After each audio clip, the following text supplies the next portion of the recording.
So first of all, thank you guys all for being here with me during this talk.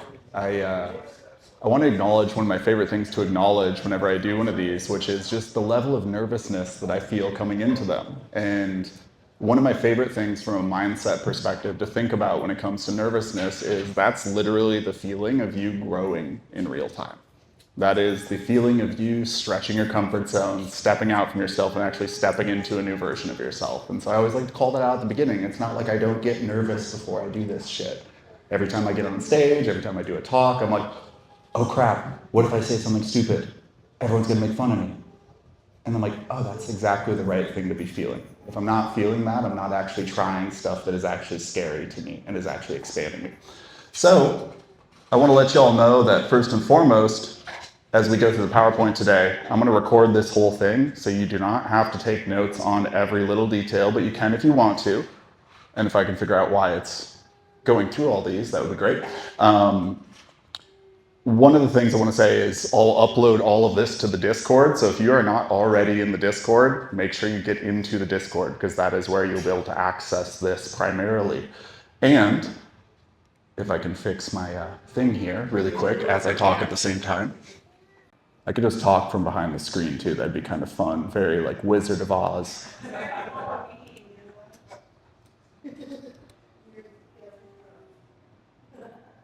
Cool. We're going to try it this way. We'll edit the edges out. I hope you guys will bear with me on that. So, what do I want to get done in this talk? Well, there's a few different things. I want to help you release your limiting beliefs.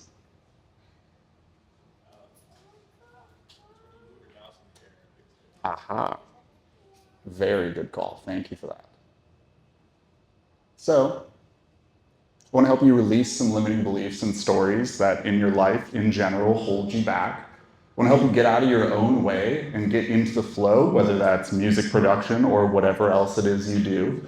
And I also want to help empower you with some real world tools to understand yourself and improve your life. And then last but not least, like give you a general framework to better understand your own brain so that you can improve yourself in whatever it is you're doing and not be in this state where you're like sitting there going, okay, should I do this? Can I do this? Am I capable of doing this?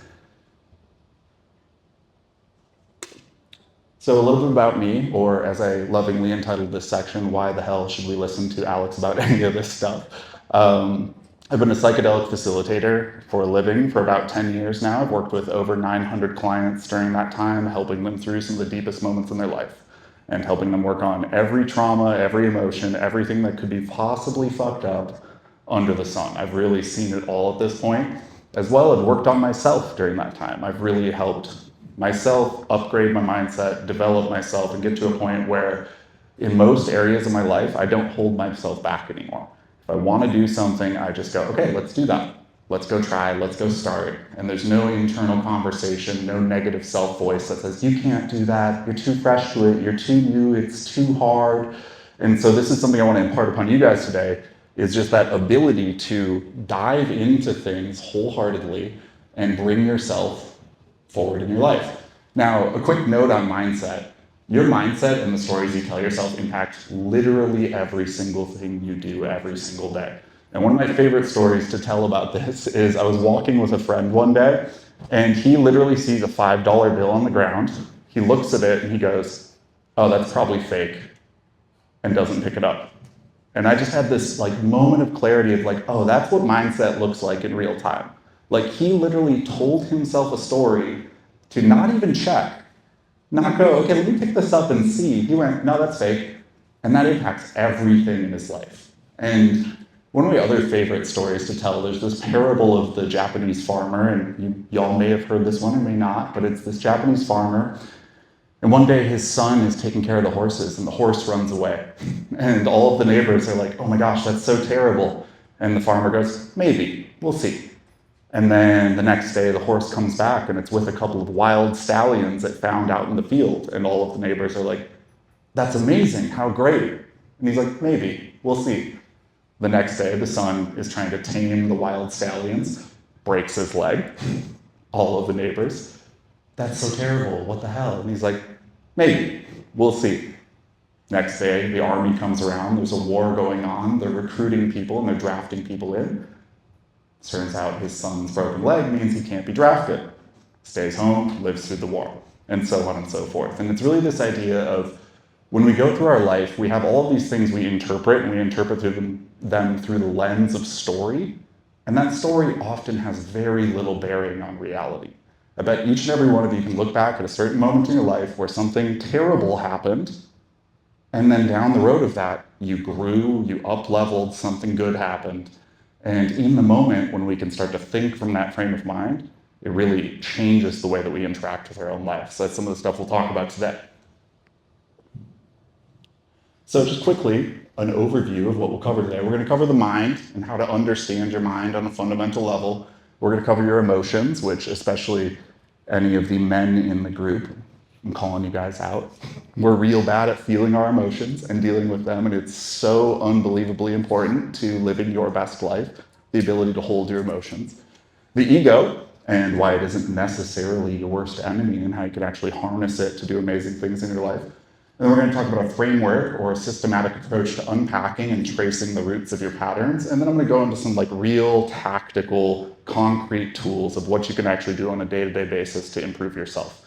Now, again, I'll remind you, this is going to be recorded, so I invite you to watch it back because I packed a lot in here. And as we go through everything, there might be parts where you're like, hey, what the hell did you just say? Can we go back a slide? And you can watch the recording. That's why we're recording it. Understanding the mind. So your brain is this beautiful, magical supercomputer that is compiling data from every moment you've ever gone through in your life. And one of the things I try to impress upon my clients is that every emotion, feeling, behavior, thought you have exists for a reason. It's just that that reason is not always rooted in the present day. So you may have had a trauma, something that went wrong at some point, and you built a story around it. And now your emotional body or your mind reacts to every situation that looks like that as if it's 20 years ago when you were 10 or whatever. And this really impacts the way we actually interact with our life. So a concrete example from my own life, I grew up in a very emotionally unstable home, as I like to call it, sometimes abusive. And in that environment, one thing young Alex learned was, hey, it's not safe to feel my own emotions and to be in my own body. So what am I gonna do? Well, as a 10-year-old, I don't have a lot of strategies available to me. Can't really run away, can't really fight back or yell back, can't argue. So I'll become a people pleaser. When I see people starting to get angry, I'll go, hey, it's okay, hey, I'll tell a funny joke. I'll make some, moment where something cannot be so serious and allow the situation to diffuse. And as a 10-year-old, awesome strategy. Really, really smart, young Alex, nice work. As, for example, a 25-year-old, all of a sudden I'm a doormat. Everyone's walking all over me. I don't have the capacity to actually stand up for myself because a younger part of myself learned standing up for myself is not safe.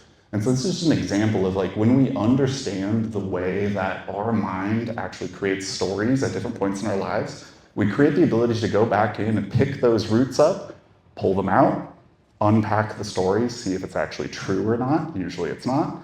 And then we can move forward and we can choose a new story that actually serves us. Now, we're just going to go full blackout. I'm going to riff. Woo, woo, woo.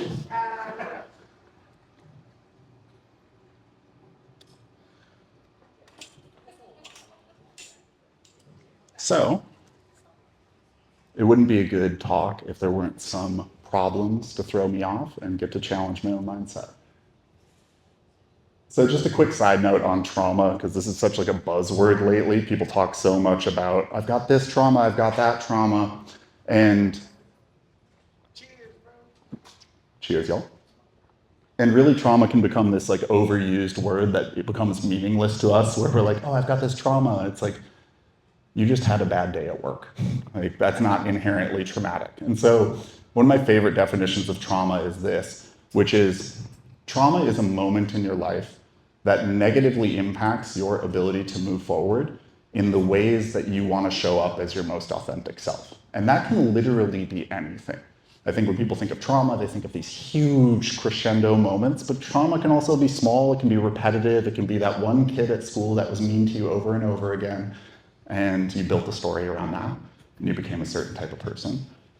And so when it comes to trauma, something to understand is that if you go through an event, there's many different ways to interpret that event. If I go through a breakup, maybe after that breakup, I tell myself a story, well, I can never date again, women aren't safe, I'm just gonna go full hermit monk mode and never talk to anyone again, and I'm gonna totally isolate myself. Well, then that breakup was, in fact, traumatic. It caused a response which is not in line with my best self or who I wanna be, but vice versa.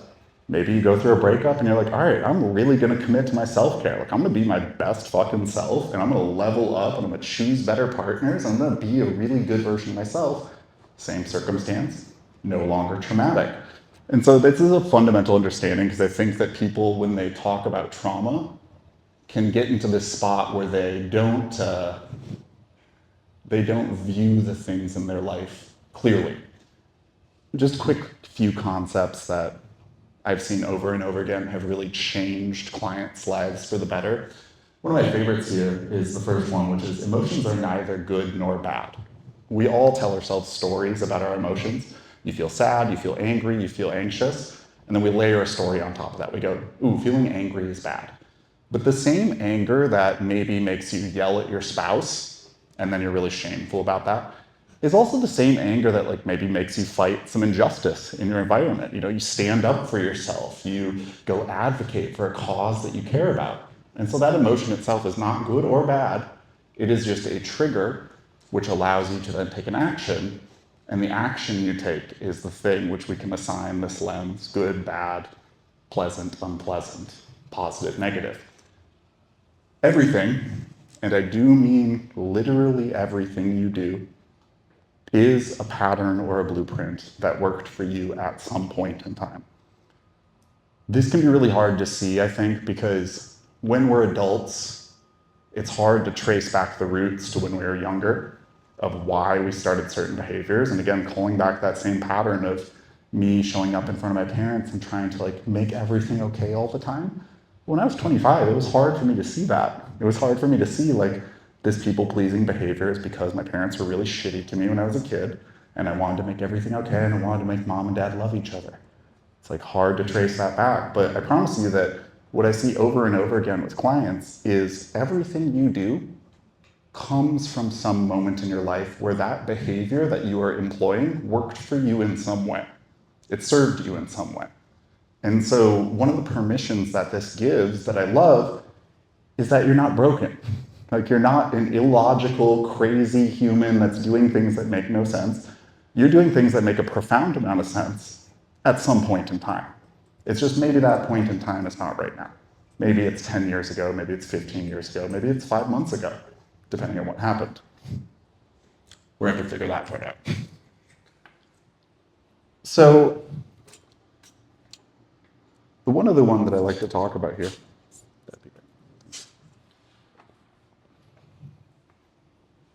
is we talk a lot about the concept of the ego, and it's a concept that people really commonly malign. You know, they say that person's so egotistical, and we view that as a really negative thing. Now, the ego isn't inherently evil. The ego is just trying to keep you safe. And ultimately, the role that our ego plays from an evolutionary lens is it is trying to make sure that the tiger in the bush doesn't jump out and kill us. And so the ego is this protection mechanism trying to make sure that we are okay.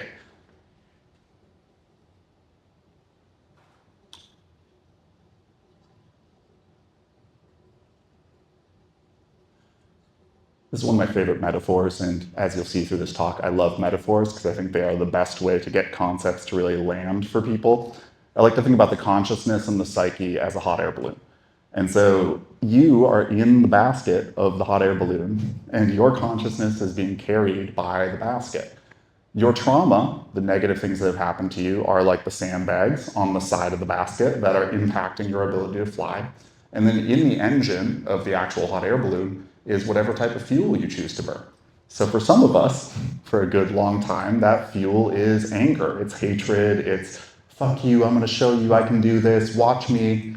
And while that can be incredibly effective fuel and can actually get you quite far, it is also not clean burning fuel. Ultimately, if you burn that, what I call shadow fuel, for too long of a time, what's going to end up happening is the engine gets all gunked up. I like to give the example of, pick a DJ, let's say Excision, and you're like, I hate Excision. Fuck everything he makes. I'm never going to make music like that. And your whole ethos of who you are is based around middle finger to Excision. And then, oops, he makes a track you really like. Uh-oh, what do I do now? My entire motivational drive was based upon hatred of this thing, and now he made something awesome that I like. Motivation gone. And so we all, at a certain point, have to shift ourselves to where we are burning what I call light fuel, which is inspiration, wanting to be our best self, wanting to spread more love, wanting to connect with people, wanting to share our art. And that is something that hopefully throughout the talk today I can give you some insight into how to shift into, because ultimately shadow fuel can get you to a certain place. But once it gets you to that place, it's not going to take you further, because people can also feel it. They know when they talk to you and you're like, yeah, my music production is because the kids in high school said I couldn't. I wouldn't want to work with that person. Those are bad vibes. I'm like, oh, you're coming from a place like real anger and negativity, and like, if I work with you, you're just looking for the first thing that's wrong, versus someone who comes to me and is like, I just love making art. I love the feeling of connection. I love watching people have fun to my music. I love people consuming this stuff in a way that makes them feel good and makes me feel good. Very different vibe. All of a sudden, I'm like, I would love to work with that person. They're amazing. So we'll dig really quickly into the understanding your emotions segment. Men, I hope you're listening. Your emotions are neither good or bad inherently. Really, you can take any unpleasant feeling emotion and you can read it two ways. Let's say you're feeling anxiety. Now that anxiety could be the motivation and the drive to go do some cool shit, or it could totally shut you down. And you're just like, all right, I'm not gonna do anything, I'm too stressed out, I can't do it.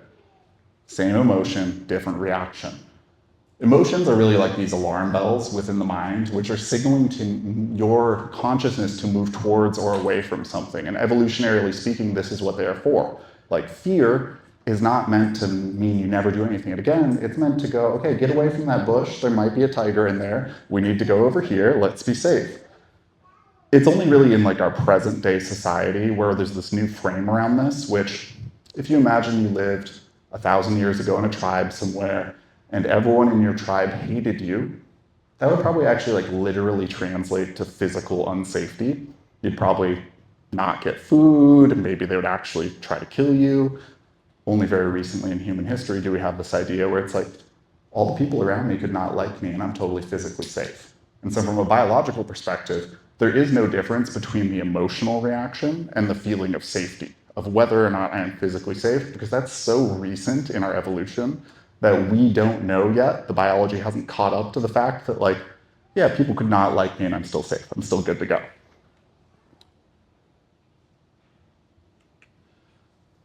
One of the really, really interesting studies that I like to reflect to clients is there's this study where they took children and they measured their emotional vocabulary, meaning how many words they knew for different emotions. And what they found was that the children who had more words for their emotions actually had better life outcomes. They were less frequently in prison, they were less frequently, in low-paying jobs. And the reasoning for this, the reason for the study is this idea, which is your emotional vocabulary is actually how you view the world. So if the only word you know is like anger or happy, everything defaults to anger or happy.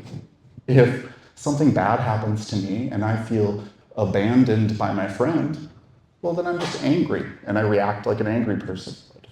Versus if I have this vocabulary, this wider vocab of abandoned, feeling alone, feeling like people aren't showing up for me, I actually have an improved way to speak to people around me to ask for what I need, and that leads itself to better outcomes.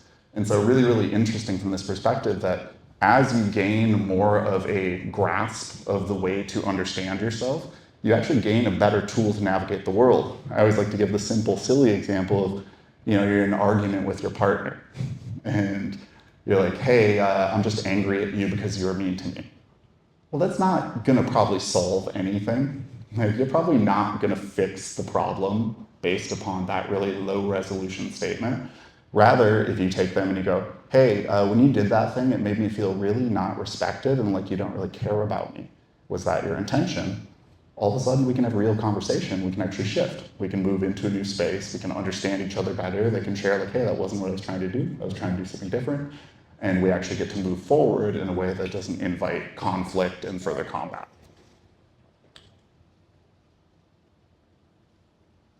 So then we'll talk about the ego. And like I said before, the ego is this sort of much maligned force in our life that a lot of people sort of take as a purely negative thing. It's not. My favorite definition of the ego, it is the compilation of patterns and behaviors that throughout the course of your life have kept you safe. And again, those behaviors can be rooted way in the past. Now, for example, you have person A who maybe their ego manifests as they're this loud, braggadocious person who's always talking shit, like, I'm the best, I'm number one. Their ego is rooted in insecurity about who they are. They need everyone else to think they're the best so that they can feel okay that they're the best.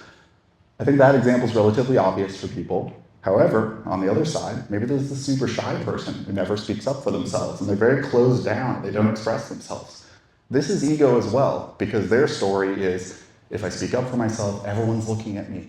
And one wrong statement is going to make everyone hate me forever, which, when you really think about it, is like a very conceited view. It's like, oh, if I say one wrong thing to you, you're going to hate me for forever. I'm really thinking a lot of myself and my impact in your life. I'm going at that like I'm the most important person in your world, and if I get it wrong, it's going to ruin everything. And so ego comes from both of these lenses, but we want to kind of think of the ego in a different way. We want to think about it like a team of horses. And so this team of horses, named the ego, is pulling you forward in time. And you, as the conscious part of you, are sitting in the carriage of the consciousness, let's call it, being pulled forward. I don't know if anyone here has ever had this experience. Have you ever, on like a Monday, you're like, I'm going to eat super clean this week, and I'm going to work out 5 times. And then Saturday rolls around, you've done none of that. You've eaten pizza like 52 times somehow, and you've worked out 0 times. I've done it as well. And what's happening there? Well, the ego horses have their own training, and they pulled you into the ditch. Now, what's most of our reaction to that? We whip the horses. We go, I'm so stupid. What's wrong with me? Why do I always behave like this? How come I can't get it right?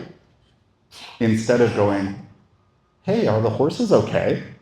Like, what's up with them? Oh, that one's got a broken leg. That one's got a thorn in its hoof.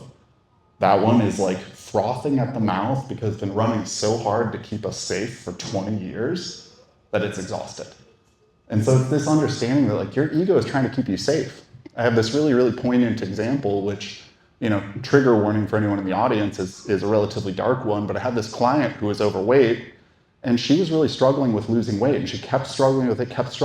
And when we really dug in, what we found was because she had been assaulted at a certain point, she had this ego story of, if I'm overweight, I won't get hit on as much, and that'll keep me safe.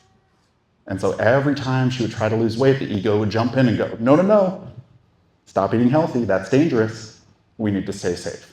The ego has that priority of your safety, and to the ego, we fucking did it. You're sitting here right now, you probably have food in your belly, you're in a climate-controlled room, you're good. So the ego doesn't want to change anything, because it's just prioritizing based on those safety metrics. It's not here for being your best self. And that doesn't mean it's bad. That just means we need to have it at its proper place in the hierarchy of our consciousness and not running the whole show, as many of us, myself included at many times, have done.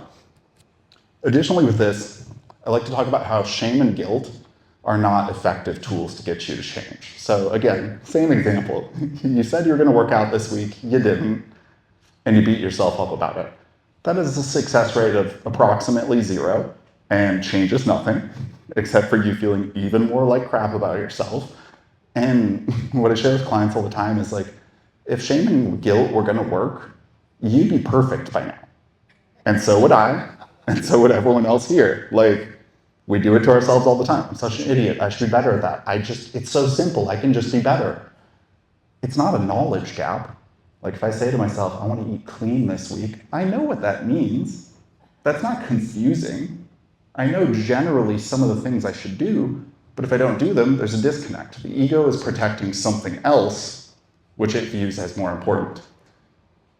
Additionally, you can harness the ego to do some really, really amazing things if you've unpacked some of these negative parts. And so I always like to give the example of like, pretty much all the cool shit we have in society is because someone's ego is like, I'm gonna make the best thing. And then they went and did it. But they had unpacked enough of their BS to get out of their own way and actually go make the best thing. Because that drive of making the best thing is an ego drive. Historically, it's the same drive as being the best hunter in the tribe. If I'm the best hunter, I got the more resources. I have the better access to whichever women I want. I have this status, which keeps me safe. You can harness that same energy and put it towards positive things, and that's the way you can actually take the ego back into control and then move it towards something positive instead of allowing it to, run and potentially fuck up your life.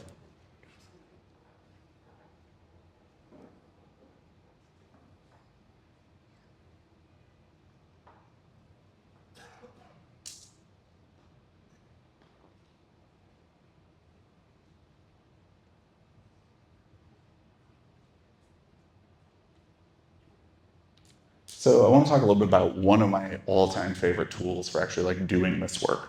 And this system, which is a psychotherapy system called internal family systems, for me as a psychedelic facilitator has been a godsend because it gives me language to something I've seen over and over again in client journeys, which is how to think about your own mind, how to understand yourself, and actually how to do something about it. So internal family systems is pretty simple. It's this idea that within yourself, you have all of these different parts of yourself. And the parts of yourself you can see pretty clearly. I don't know if you've ever knocked over a glass of water, and as you knock over the glass of water, all of a sudden some voice jumps into your head and says, "You idiot, what's wrong with you?" And you're like, "Yo, it's just a glass of water. Like, it's actually not a big deal. It's going to dry up on its own. I don't even need to do anything about it." But it's like, what just jumped to the surface? What was that voice that jumped, to be present? Or if you've ever had a moment where you've like been really triggered about something, where you've been talking to someone, they made you really angry, and then you just said something you didn't want to say, that's a part of you that jumped forward for some reason. And so those parts are broken down into 3 different categories, which I'll talk about, called protectors, exiles, and then true self. So protectors are basically the ego. Your protectors are the pieces of you which are trying to keep the exiles safe. The exiles are the pieces of you that experienced something at some point in time that you didn't have the tools to cope with, and because you didn't have the tools to cope with it, you had to develop a strategy, aka the ego or a protector, to defend yourself. Again, Alex is 10 years old. He doesn't have any tools in his toolkit to stand up for himself, so he tries to make everyone feel okay and feel good. That's a protector. Then we have what's called true self, which is what we're all trying to get to. That is the version of you that is this expansive, loving, I can do anything energy that you've all felt at some point in your life for even a brief moment where you're like, I can do this. I'm actually awesome. I'm capable. I can accomplish whatever I want to accomplish. Getting through the protectors and the exiles is what gets us to the true self. Now,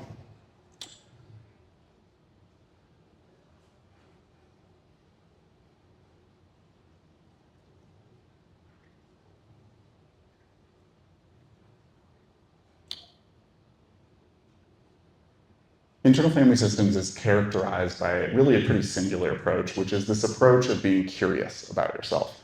And back to that same thing about shame and guilt, the natural cure for shame and guilt is curiosity. I don't know if you've ever been talking to someone and they've been saying something that you really don't like, but then instead of like getting mad at them, you just get curious about why they think what they think.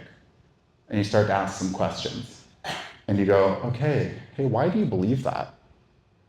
And then they give you an answer. And then all of a sudden you understand them better. You're like, oh, that's why you believe that. Oh, that actually kind of makes sense. Okay. I disagree, but like I get where you're coming from. The same thing towards ourselves. So often we have a thought, a behavior, a pattern, and our first voice that jumps in is negative and judging. I shouldn't think that. I shouldn't be like that. Why can't I do it better?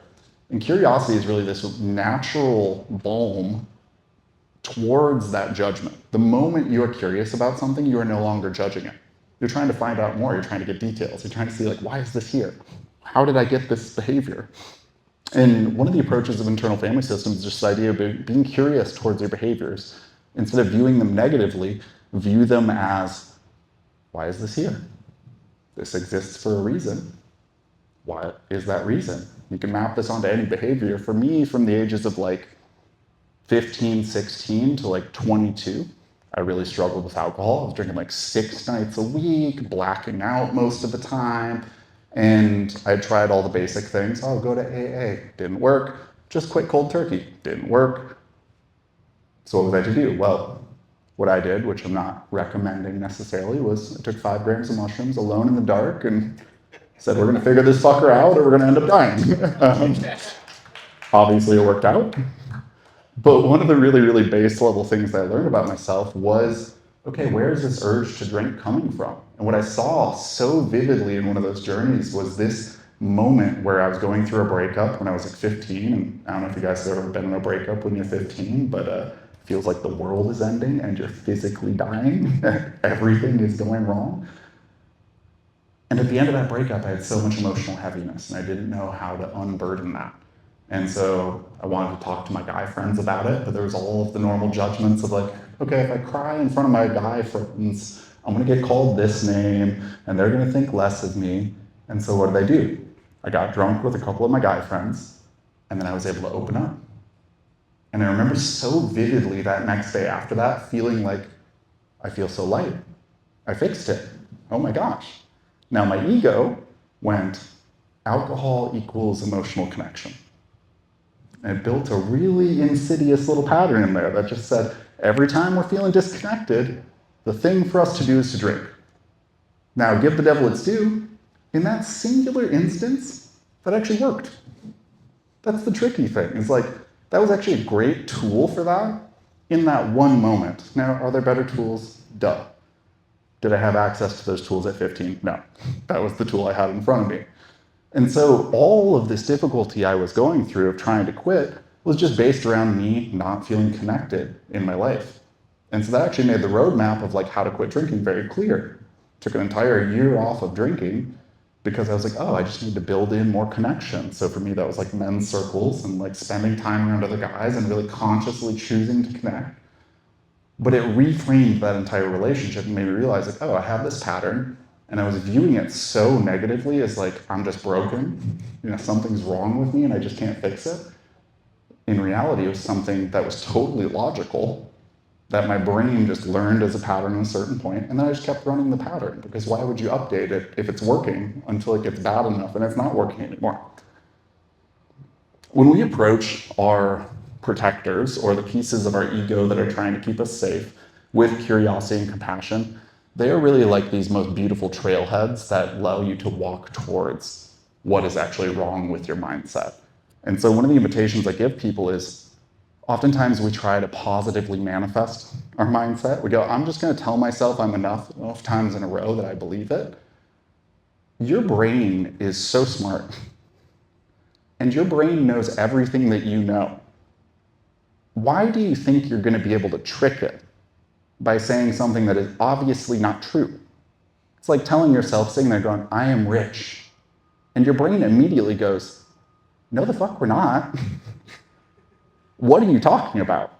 And so every time people try to do that, like just purely positive affirmation, this is why it doesn't work, is because your brain immediately generates the counter story because the thing you're trying to tell yourself isn't necessarily true yet.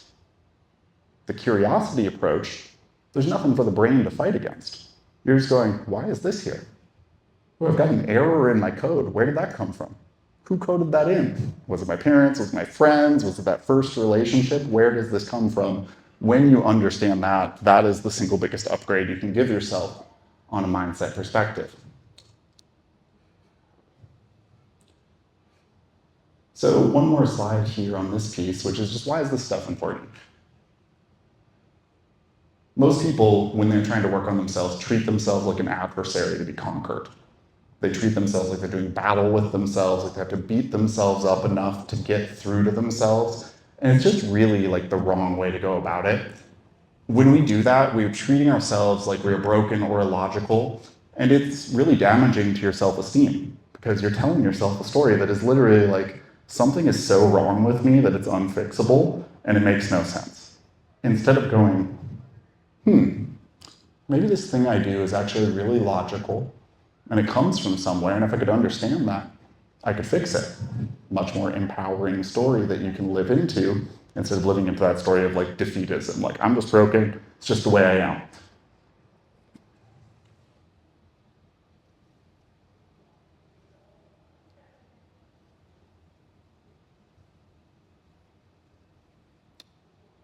And one more concept I want to illustrate for you guys before we get into like real tactical shit. Healing is a journey, not a destination. And I think this is relatively obvious to most people, but it's really, really worth saying, because this is where I see so many people got caught up, is they sit there and go, oh my God, how come I'm not fixed yet? There is no fixed. There is no perfect you that is completely out of your own way in every arena in your life, because guess what? Life keeps happening and stuff keeps happening. And you build up new little wounds, even if they're small, that need your attention and need your help solving. However, for all of us, our trauma or our wounding is like you're carrying around a weight vest that you're not even aware of. And you've all felt this at some point in your life. It's the moments where you're like, why is it so hard to do anything? Like to get out of bed, to just make a song. Feels like I'm walking literally through mud, step after step, and it's taking so much excess energy. It's like you're carrying around this weight vest that you're not even aware of. Now, for all of us, the weight vest is different. If you had the most traumatic childhood of all time, you're carrying around a 200-pound weight vest, and you can't even move. And so you're like, how can I get anything done? For most of us, you're probably carrying around a 30-pound weight vest, which is like maybe not that noticeable until you're pushing really hard.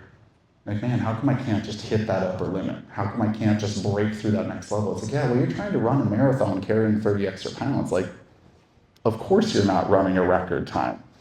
And so as you're going through the healing process, I really love this frame of thinking about, like, you are just taking weights off the weight vest. Slowly but surely. Each weight you take off makes everything else easier because you free up energy you didn't know you have. I remember so vividly through some of my own journeys and my internal work, I would have these moments where I'm like, why is everything so easy right now? Because I just freed up all this energy. You know, and you sit there all day and you're managing BS stories and you're trying to think through every little possibility and make sure everything's okay. Instead of just not doing that, how much extra energy that is. Like, imagine in your own life, if you didn't sit there questioning yourself all day, every day long, that's a lot of extra time you just freed up. Even the little moments where you're like, okay, I know I need to do this. Okay, well, let me like scroll some TikTok for a while and do some other crap. And then, okay, it's 6 p.m. I guess I finally got to get to it. It's like, how many hours did I just kill? That I could have been doing something because I'm carrying this weight I didn't realize I was carrying. Additionally, one of the frames I really like to give to people is, if you are the person who has gone through an extraordinary amount of trauma in your life, when you take that weight vest off, you're one strong motherfucker. Like, that is all that weight that you've been carrying, that's built muscles. You're resilient as hell. You've gone through some real crap. And so if you're that person who's like, man, I've gone through a lot, like, as you alchemize that, Carl Jung called this the golden shadow. It's this idea that like the worst things that happen to you become your gifts. For me, that's been very true. My ability to work with people and sit with people and be compassionate and be understanding comes from this younger part of me that was trying so hard to make sure mom and dad were okay. But I've turned that into my gift, and now it's one of my superpowers to sit in front of someone and go, hey, I think you might be feeling this. What's going on? Let me be here with you. And so if you've gone through really, really difficult things, the degree to which you alchemize those is the degree to which you're actually able to show up in a brand new way and have a lot of power that you didn't realize you had.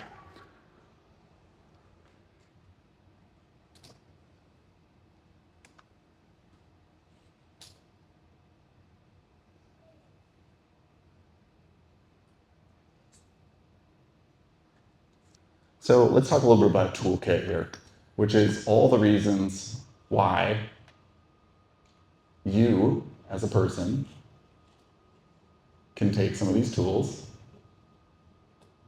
and apply them in your life. If I can get it to the correct slide here.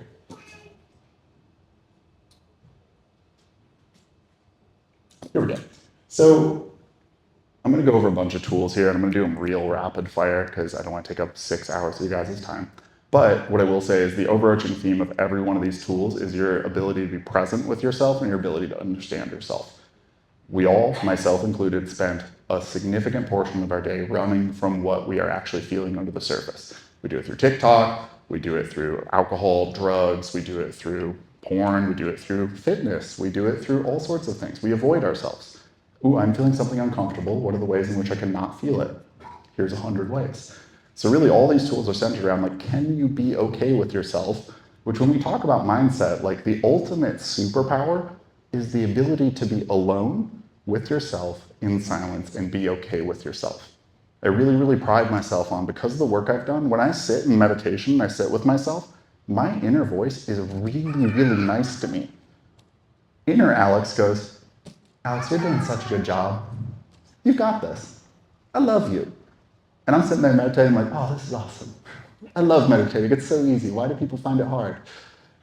All of that comes through this intentional self-work. And so as you apply these tools, your capacity and ability to sit with yourself and really be present with yourself goes way up, and your ability to understand yourself goes way up. And the better you understand yourself, the more you know how to work with yourself and become more effective in literally everything you do.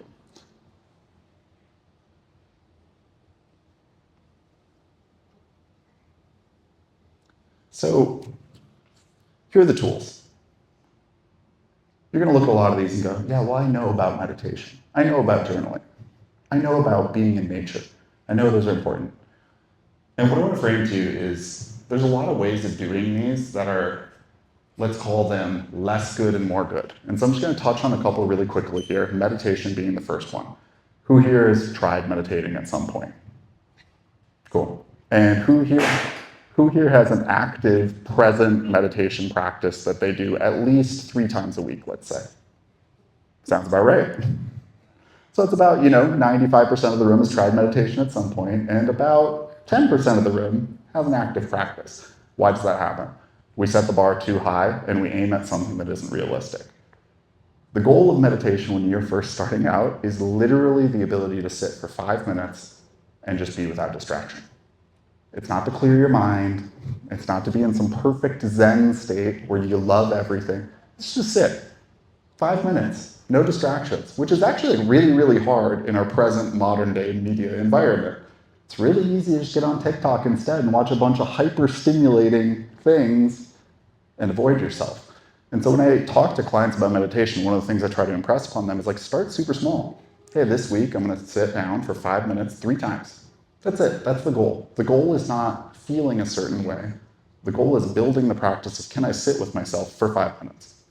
Because again, to like yourself, you have to be able to be with yourself. If you don't be with yourself ever, you don't actually know what's under. You don't know if you like yourself. Journaling obviously is a huge one. Again, there's a lot of different ways to journal. You can do gratitude journaling, you can recap your day. One of the things I love about journaling is it allows you to view yourself from outside of yourself.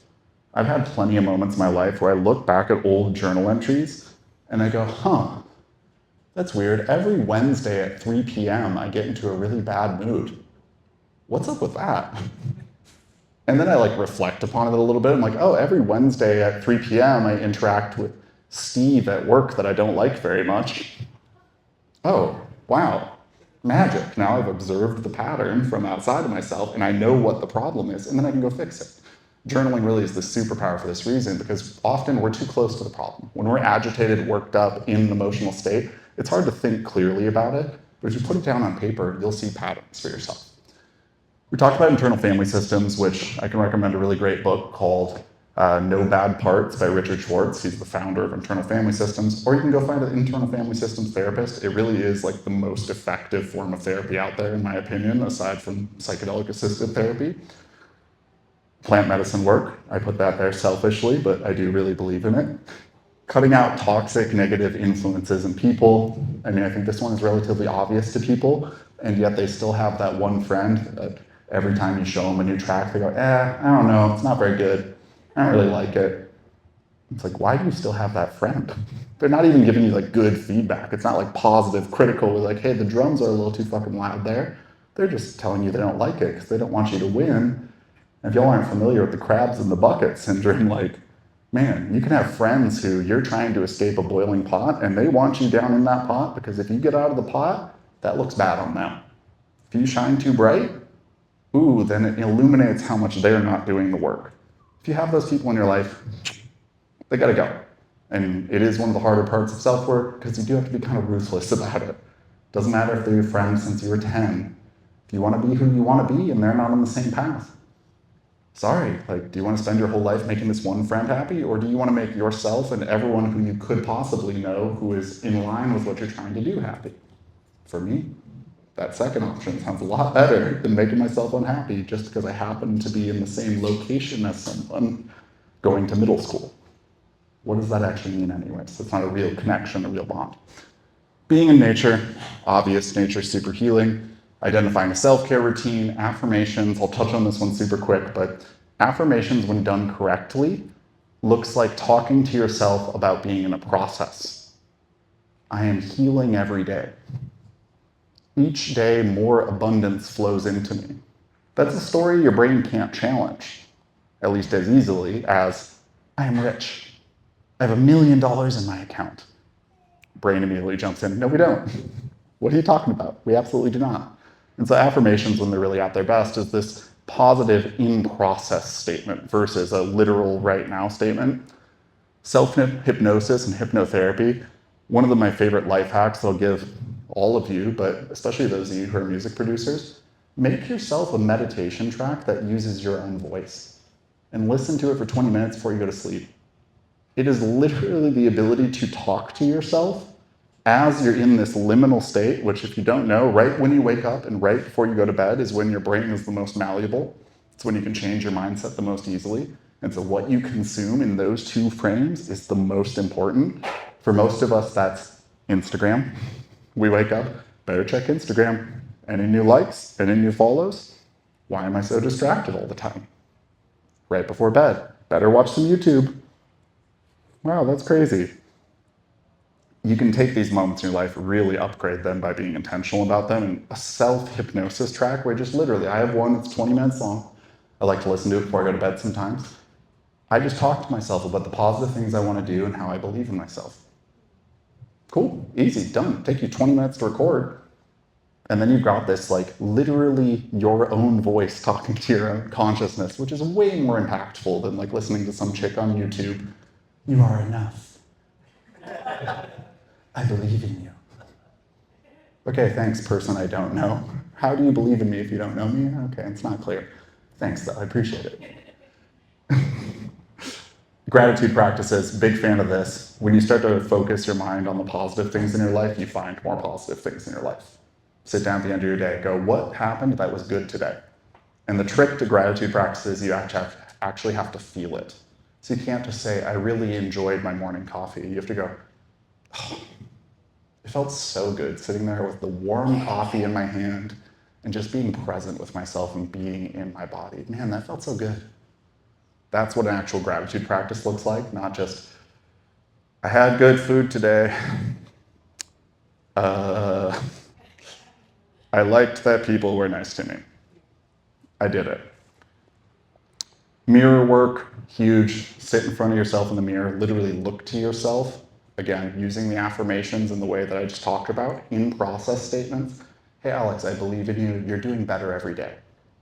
Okay, it's a beautiful thing to tell yourself, and doubly so if you're telling it literally to yourself in front of yourself. And mirror work can be really hard for people. The more you build up that practice, the easier it is to really see yourself, the more safe you feel, because a huge thing for people is feeling seen, feeling heard, feeling enough. And a large portion of that comes from like, literally, can you see yourself? Like, can you actually look at yourself and go, I'm enough. Okay, I can do this. Dialing in a morning and bedtime routine. Again, I just talked about this a little bit, but like that moment, the 20 to 45 minutes right when you wake up and right when you go to bed, for your mindset is game changer. It's literally night and day of when your brain patterns in new information. So choose positive habits for that. Winding down for bed. Do you watch TV? I'm guilty of that plenty of times. Not perfect over here either. Or do you like read a positive book? Or do you listen to some meditation music? Or do you just gently wind down, maybe take a hot bath or something? Like, how do you take care of yourself when you wake up and go to sleep? That defines the end caps of your day, which really defines like how your day goes. Ice baths. I'm a huge ice bath fan. If any of you guys ever want to come over and do ice bath and sauna house, you're welcome to. We can DJ too. It's a good time. Ice baths really are really effective at changing your physical emotional state in like 3 minutes. You can literally go from like the most anxious you've ever felt to feeling pretty good just by jumping in an ice bath. So temperature change, huge for mindset. It helps you take a negative day and go, let's flip that switch, let's make it more positive. And then doing intentional tech fasts. Again, I don't need to harp on this one because we all know it by now, but like, get the hell off your phone for a little while. Like, an hour a day, 2 hours a day. We talked last time about one of my favorite apps called Opal, which literally will force you to not use certain apps during certain times of the day. And if you use that app, you can't get on the apps. Like Instagram for me, from 8 a.m. to 3 p.m., I literally can't get on it no matter what I do. I can't even uninstall the app. It's like, sorry, you're not using it. Cool, all right. Forces the intentionality behind that. Last thing I want to talk about in toolkit here, and then we'll open it up to any questions you guys have. The other piece of the toolkit here is as you're making progress with yourself, one of the things that happens is you're going to have moments in your life where you're backsliding. You're going back into your old patterns, back into your old habits, and this is actually super, super normal for literally everyone. What defines how fast your progress is how quickly do you catch the backslide and do something about it. And so what I invite people to do is think about when you are at your worst or when your mental health is really struggling, what are the indicators of that? For me, it's like my room gets dirty. I start to leave a couple more pieces of clothes on the ground. I don't pick them up quite as quick. Maybe I stop doing the dishes. And just knowing that about myself means that the moment there's 5 pieces of clothes on the ground, I go check the hell in with myself, go, what's going on here? Which then means I catch a mental health backslide in a day, 3 days, instead of 6 months. And when we talk about making progress, if you can prevent that side of things too, and instead of a 6-month period where your mental health is struggling, but it's a 2-day period, and then you use some of the tools we just talked about in the last slide to actually get yourself back in the flow, you move a lot quicker. And so really, really paying attention to that, knowing like what are my own signals when I'm struggling, and then building community support too. So massive. Like if you have a partner or a friend and they're like, hey, so you told me that a good signal of your mental health is whether or not you're hanging out with us, and we haven't hung out in 2 weeks. How are you doing, man? Great. Now you just pulled me out of a funk because you acknowledged something that maybe I was too close to. I couldn't see myself.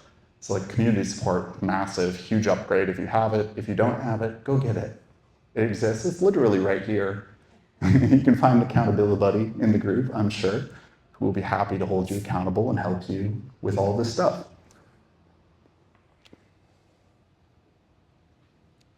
Just to summarize, your mindset can be a jet engine or a pair of handcuffs.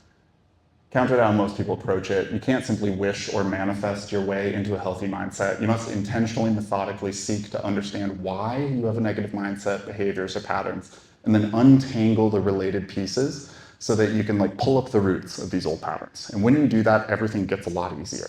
Because then the progress isn't temporary. It's not just when I'm feeling good, then I do good. It's like, no, even when I'm feeling bad, I still do good because I really care about myself and I've uprooted some of these patterns that don't work for me. Simple process here. Create space to get quiet with yourself, see what's under the surface, get curious about what pops up, be non-judgmental towards those feelings that pop up, give yourself space to feel the emotions that pop up. I can't tell you the amount of times I've like raged out on my bed and like punched a pillow. I've got this really cute little mushroom pillow called Gus. It takes a lot of beatings. I'm pissed off. I'm like, oh, motherfucker, ah. And it's like, doing that moves the emotion. Then it's gone from my system. Instead of going, it's not safe to feel this, and you just kettle this up. And as you all know, like when you kettle that stuff up, then it comes out in the way that's actually hurtful. Then your spouse says something and you go, hey, fuck you. Like, ooh, I don't want to be like that. Ooh, and that's a sign of repressed stuff. So whether that's crying, letting out anger, letting out laughter. Laughter therapy is great. Like giving yourself space to really feel. Create a plan as how you can help the parts of yourself that don't feel safe feel more safe and supported. And huge hint here, it's mostly about making them feel seen and heard. If you make yourself feel seen and heard, those emotions, which are like the alarm bells of the consciousness, they're trying to point you towards or away from stuff, the alarm bell can turn off. This is why people have this experience where they'll have a little bit of anxiety, and then a lot of anxiety, and then a panic attack. It's like, what is a panic attack? It's your body trying to get you to pay the hell attention to something is wrong. Literally shuts everything down, stops you in place, and goes, pause. Everything else needs to stop because you're not paying attention. And so when we can create the space for ourselves to feel seen and heard, those alarm bells don't need to go off so loud. It's like waking up to your alarm in the morning. It's kind of quiet at first. It gets louder, louder, louder. We can catch it on the first ring. It doesn't need to get so loud that it hurts our ears. And then last but not least, apply whatever plan you create and continue to add practices from that toolkit that I laid out earlier, which again will be in the why am I thinking Slack, Discord channel, work brain. So yeah, that's it for all that. Okay.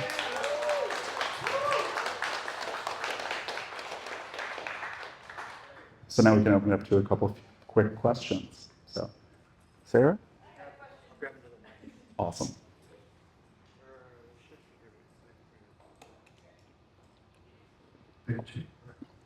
Cool. First of all, that was phenomenal. Thank you so much. It's a very cool. I'm recording on my phone. We'll watch it later. Anyway, I have a question about. So I would say that I guess I've mastered at least having like the morning down. Like I wake up, meditate, that's my thing, and thank God I've gotten that as into a routine. Now, this year I stopped drinking to see like how that would affect me. Like thought like it would make me like a superhuman or something, and didn't. And it showed me like I really have a lot of anxiety, and it kind of just like, made me like realize like no, it's just I care about all these things and I want to make them happen. Well, what do you have to say, Nancy? Right. I am Yeah. So all that to say, like, I just been like this different way of like just rediscovering myself and like realizing what I need. And like I've been thinking like, okay, well, I'm probably like I've never mastered like a nighttime routine. And so like it's funny because like this is what I do. Like all the things that I need to do, like that I basically wasn't able to like accomplish in my day. Like I realized that at nighttime that I'm too tired to like do them. I'm not gonna freaking stay up all night and do it all because like that's not really gonna help me either. So I'm like, okay, like all right, smoke some weed, go to sleep. Mm-hmm. That's what I do. Like that's like my nighttime routine, right? I get all stressed out and I smoke weed and go to sleep. So what do you? It's a thing though, because I'm just like, well, I don't want to not smoke weed and go to sleep. Right. It's one thing, but not really. I can't stop. What do you recommend? Yeah, great question, and one that I think applies to everyone in some way. It's like, what's the coping behavior I do right before bed that allows me to turn off my overactive brain enough for me to go to sleep? And so two things I'll lay out here. Number one is you don't need to do everything all at once. So you just quit drinking. Awesome. Not everything needs to happen all at once. Like you just did a really, really big, important thing. And as you've seen, when we take away a coping behavior, it exposes everything that's underneath, which isn't necessarily pleasant. And so I find it really important, my therapist would call this, he called it a positive coping or positive dissociation, which is the idea like, for example, if you're an EMT and you see something really traumatic, you actually kind of have to dissociate in that moment so you can do your job. Like you can't be sitting there crying over the child that's like bleeding. You have to go like, separate that out, deal with what needs to be dealt with. And so when it applies to this situation, what I like to say is just that you are already working on one really big thing. And so you can start to put in some of these intentional pieces, but you don't need to pull out every crutch at the same time. Now the weed before bed is a crutch. Like it's something that's like, hey, this helps me turn off, which anytime we're telling ourselves that story, I need something to turn off. That's underneath, there's some piece of mindset that's like, ooh, a little out of order. There's something in there that if I exposed it, might be scary, might be difficult. Oh, what if I don't sleep for 2 nights? Would definitely be hard. So that's sort of the overarching, not to get really specific and tactical.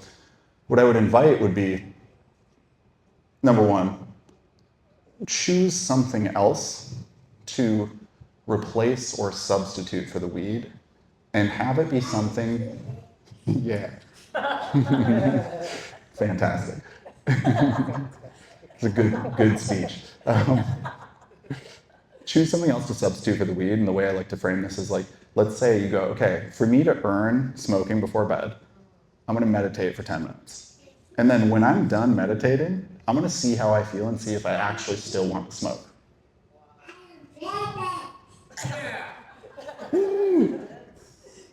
Good work, Phoenix. Yeah.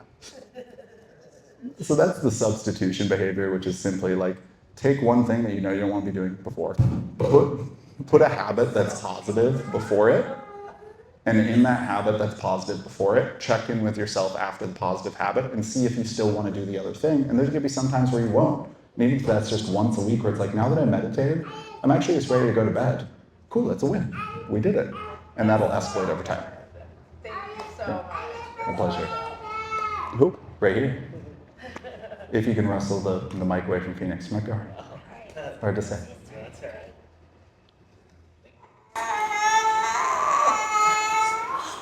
Hi, my name's Ricky. I said that earlier.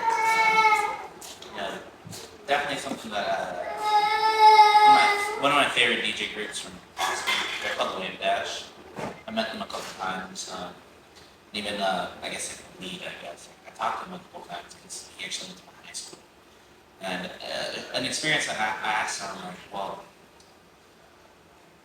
how can I have other people respect my journey with like learning things? Like, I used to not be like super tech savvy. In these past like 8 years, I've been learning a lot, and I've been doing pretty good.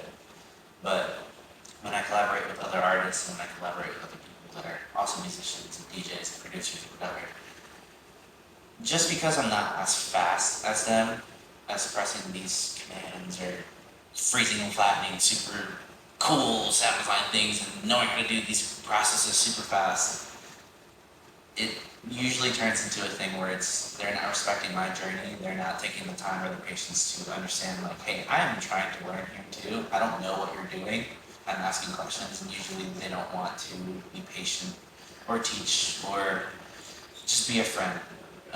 A lot of people, I guess like in the DJ community, I've seen like, the ego gets there. The ego really gets to them where I don't know how to approach that type of behavior or like how to do anything like that. I've created good habits. I mean, I've done ice baths. I've gone to the gym a couple times, and I may not be consistent, but I am aware and I am trying to do these things. But when I am trying to create a song or a process or a DJ set or something, and like I don't know something, or I say something, a question that isn't like exactly how it should be asked, that's usually the tall tale of like, he doesn't know, he's just trying to get some sauce. Go ahead and be over here. And I'm like, well, don't treat me like I'm stupid. I know what I'm doing. It's just, I don't know how to talk to people like that. So it's like, how should I do that? My friend recently in Australia, he released one of his like first songs. He's popping off like in Australia. He's going crazy. And he asked me, he's like, hey, you should do a remix of this. I'm like, yeah, and I'm doing that currently.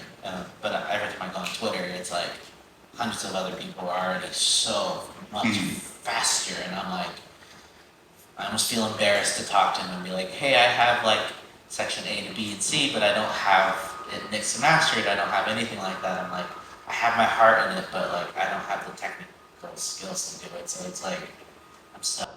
Yeah, really good question there. And what I hear in that share is a few different things. So number one is back to that idea of cutting out toxic people, which I'm not saying every single person is toxic necessarily, but if you have genuine, open-hearted questions for someone and they shut you down, that's not someone I want to be around. Like, no matter their level of talent or skill, if they're not open to some questions, if we're collaborating, I'm sure Lucas can, +1 to this, like if someone asks questions as a teacher, I'm excited. Like when I'm teaching clients anything and they're asking me questions, I'm like, hell yeah, we can take as long as we want on this because you're actually curious, which is everything I'm looking for. You're open to feedback. You want to learn how to do something better. You don't know how to do something. And so there's that filter to start, which is, depending on the intensity of the negative reaction, if you don't know how to do something, you're asking about it, it's going, okay, like really, what's my motive for working with this person here? Like, is this a good fit? Is this actually a good match? Secondarily, I also hear, sort of the comparison piece, which is, okay, my friend wanted me to make this remix, and all these other people are making these remixes so fast. And it's like, okay, that's their journey. They're able to make those remixes really fast. And maybe yours ends up being way more awesome because you spent the time and intentionality on it. Or maybe it doesn't. Maybe it sucks. That's okay too. Like this idea of identify with the process. Where you're at right now in the process is skill building. You're learning to increase your capacity to do things more quickly, better sounding over time, instead of identifying with the outcome of how come I didn't get this out yet. Identify with the fact that you're in the skill building phase and go, okay, cool, I'm building this skill, which is everyone has to do in every single arena. If I gave you some new task today and said, hey, you gotta learn how to play cricket, you're gonna suck at it right away, unless you know how to play cricket secretly. Yeah. I will suck at it. I try to execute in silence, I guess, but I'm not gonna have like a whole song done in 2 weeks. I'm not gonna do that. I mean, there's other people that just do it so much faster. I mean, and to be honest with you, kind of when that happens, I can think of like 10 things, at least 10 things that ear candy could have been way better, or motion could have been way better, or tension and release could have been way better. And it's like, I want to have all these inputs, but when I do and I don't have all these stuff out, I feel like I'm giving a lot of that like skill and heart out for free. And I'm like, so this is really, really interesting because this identifies one other thing which is super important to talk about, which is perfectionism. And so perfectionism is the other thing that kills creativity more than anything. The things you put out don't have to be perfect because they are never, ever going to be. You can be happy with them. They can be good enough. But identifying that line for yourself, and this is where I invite you to push yourself. I've done this with my own music, like starting this 2 months ago, and a month in, I'm like, okay, I've got this song, which I kind of think sucks. I'm gonna put it out. It's done enough for me to move on to the next thing and continue to build my skills. It was really scary for me. I was like, what if everyone hates this and goes, Alex, you definitely shouldn't be doing this. You're bad at this. Okay, that's fine, because I know I just started. And so that mindset of like, it doesn't need to be perfect. Can I push myself? Like maybe my growth arena is not identifying the things wrong with other stuff and not identifying too much wrong with my own stuff, but just going, my arena in which I need to grow is putting it out. And the one other thing I'll call out, and then we can, any other questions we have here too, would be when we're talking to ourselves, we often do this. I'm not going to put out a song in 2 weeks. Now you can say that same thing, but you can say it as, I'm not going to put out a song in 2 weeks yet. Subtle mindset shift. It's like, I'm not there yet. But there's absolutely the possibility that you will be there at some juncture. And so just noticing the ways in which the language limits us, where we're telling ourselves a story subconsciously, which is like, I'm not going to do that. Well, if I tell myself that, then that's true. But at least if I just leave the door open and go, I'm not doing that yet, I might, there's space. I can possibly end up doing that. It can be different in the future. Maybe it will, maybe it won't, but there's the opportunity, the option that it could be. Thanks, man. Other questions, though? I want to start on with that by saying that Yeah. in a different field, software, and I've been doing it a decade, I still don't have mastery of the tools, and it's fine. So, Facts. my name is Tom. Question about, you had mentioned things about establishing good behaviors at certain times of day, such as like wake up and bedtime. But realistically, I've never actually been a person with a totally normal circadian rhythm. And admittedly, that's been a more useful tool about a decade ago than it is today. But I'm wondering, what your advice to someone with that kind of lifestyle would be. Like how do I schedule certain routines at certain times? Sometimes I'll wake up at 3 a.m. and literally just go to the coffee shop and absolutely. Super good question here. So number one, I'll invite the concept in general for everyone here, which is if it's working for you, it's working for you. So that applies to everything we talked about today. So the only time you should be really considering augmenting your behavior, your habits, the things that you're doing, your patterns, is if some part of what you're doing isn't working for you. So if everything's working for you, like everyone does stuff differently. Like, cool, awesome. You might have some ways of working that I need to learn from that I'm like, that's sick. I need to learn about that. And so that's piece number one. And then piece number two, a little bit more tactical and specific, which is you are always in control of even just the 10 minutes after you wake up and the 10 minutes before you go to bed. You always know those two things. It could be at a different time every single day. But you know, I just woke up. Okay, the first two things I do every day, I sit and meditate for 5 minutes and I journal for 5 minutes. I'm always in control of that. And one of my favorite sayings is the saying about meditation, which is like, if you don't have 10 minutes, you need 3 hours. It's this idea that like, if you're telling yourself the lie that you don't have 10 minutes to do this crap, you're lying to yourself. So you need to go sit for 3 hours and figure that out. So you wake up, you have 10 minutes. What are the two things you know you could do that would positively establish your day? It could be simple. I'm gonna write out a goal list. Here's what I want to get done today. Here are the things I need to accomplish. And then 10 minutes before I go to bed, like whether that's 4 a.m. or 10 a.m. or 9 p.m., I know, hey, I'm winding down for bed. What are the two things I can do before that? You know, for me, one of the huge ones is meditation as well. It helps me calm the brain a little bit, but it could be journaling, it could be listening to a positive video on YouTube that's like a little more positivity oriented, not just like random BS. It could be reading a fiction or nonfiction book. There's a lot of different things you could do. But just like key in on that super short time frame instead of making it like a whole 1 hour routine and then beating yourself up because you didn't accomplish it. 10 minutes. Cool. What am I gonna do when I wake up? I'm gonna go to sleep. And then you can increase that over time. Doesn't need to start huge.